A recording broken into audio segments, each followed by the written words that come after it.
Alright, so I got off work early today, and I'm on my way out to the new hunting spot out in those farms.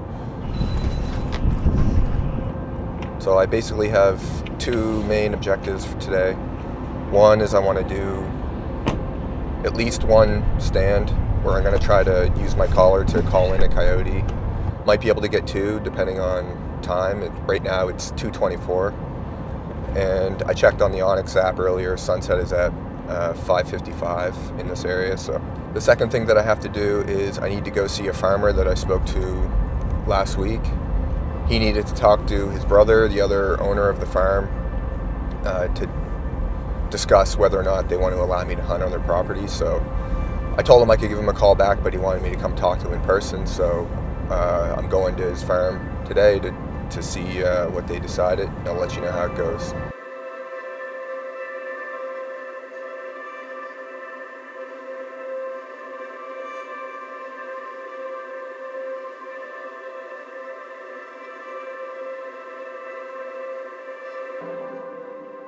Alright, so I just met with the owner of another big farm out here, and yeah, it went great. He gave me permission to hunt on his land too, so that's where I'm going to do my first stand, so I'll see you there.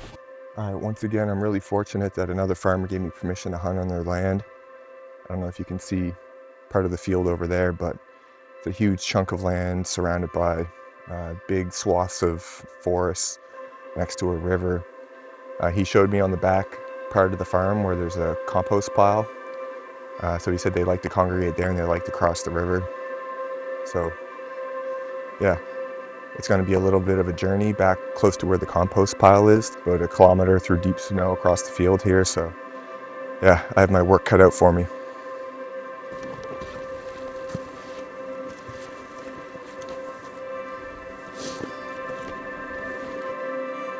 Be bold, start cold. I'm gonna leave my coat in my pack here.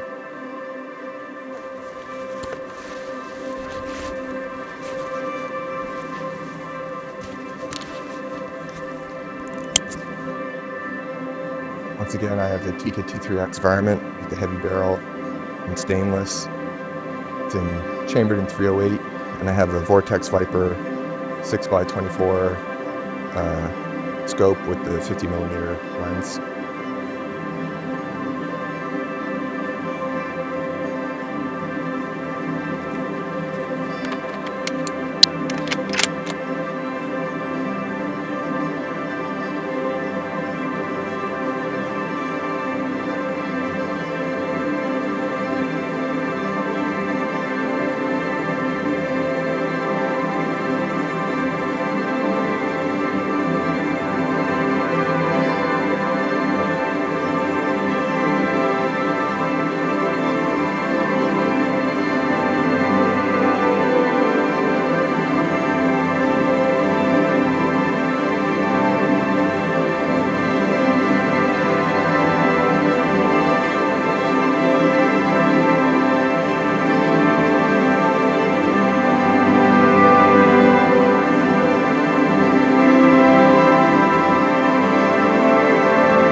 Alright, that was a tough walk in, but I had to make sure that I was close enough to be within shooting distance.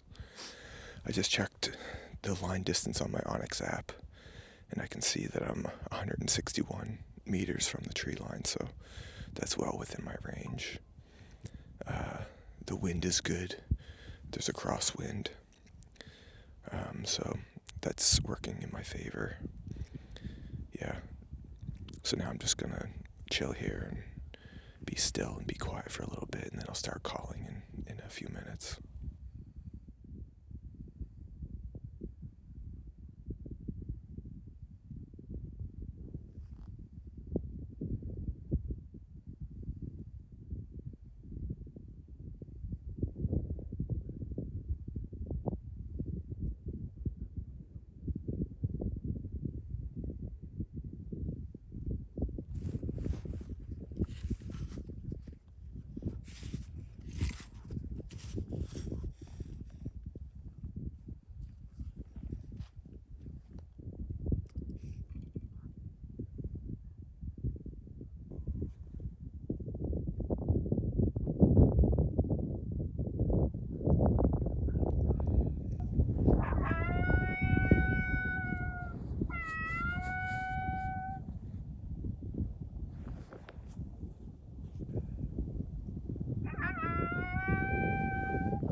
Alright, I'm not seeing or hearing anything.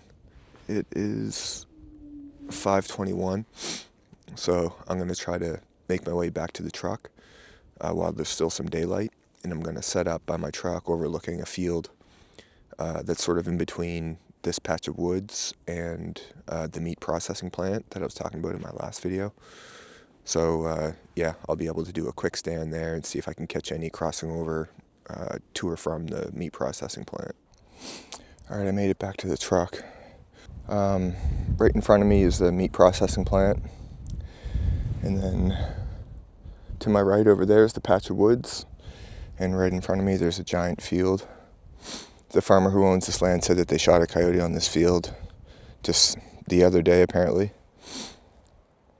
So I'm just chilling here. I don't even have my rifle right now. There's a house close by in a road. You know, it's not my land. Like, I don't know how they would feel if I was hunting with a rifle in this spot. So I'm just kind of sitting here and listening and observing, drinking cold coffee. It's so frustrating when you hear all these stories of these other people having all this success shooting coyotes, and I see all these videos on YouTube, and then I come out here and I must have done 20 hunting trips, and we've only shot one coyote so far. We've seen 3, technically.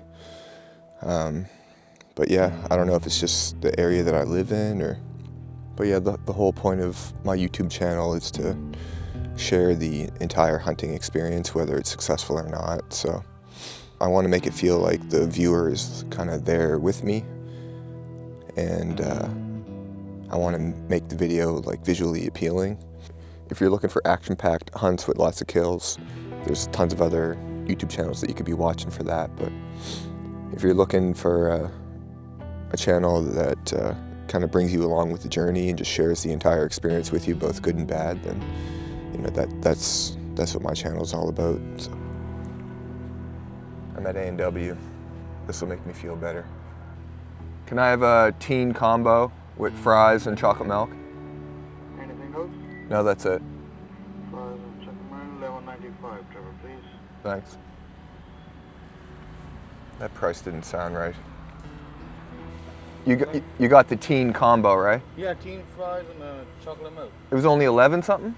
Yeah, it's on a $4.99 teen burger on a sale. Oh, sweet, okay. Yeah, everyone is confused now. Yeah. Okay, so a couple days after that hunting trip, me and my son went out into the woods, and I wanted to do two things. The first thing is I wanted to practice shooting my rifle at longer distances. And the second thing is I wanted to set up this long shot target camera system that I have here. I'm going to the range with some friends tomorrow, and I'm bringing it along with me, and I haven't used it yet, so I just wanted to get some practice setting it up. But yeah, so typically what I do when I'm on a stand, a coyote stand, is I find a spot to set up, I open up my Onyx app, and then I measure some line distances between myself and some landmarks like off in the distance. And I find that typically I'm setting up between 250 and 350 yards away from my intended target. And I don't really have much practice shooting this rifle at that distance.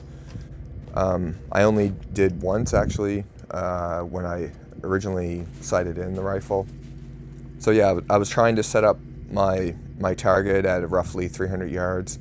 We ended up finding a spot that was 232 yards, which was the best that we could do at the time, given the time constraints that we had.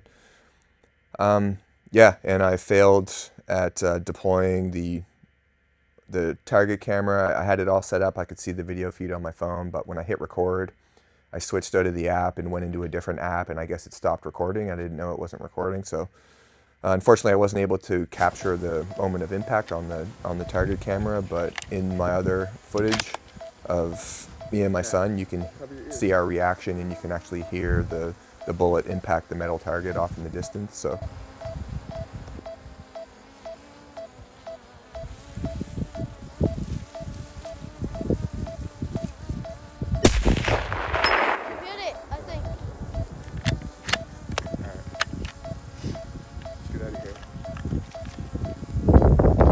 yeah, so at 232 yards, using my ballistic calculator, my offset was a little over 2 MOA, which is pretty typical for me. Usually when I'm at a coyote stand, my offset is anywhere between 2 and 5 MOA. So at the range tomorrow, I plan on taking some 300-yard shots and getting some practice with that. But so yeah, that's it for this video. I hope you enjoyed it, and there'll be more to come.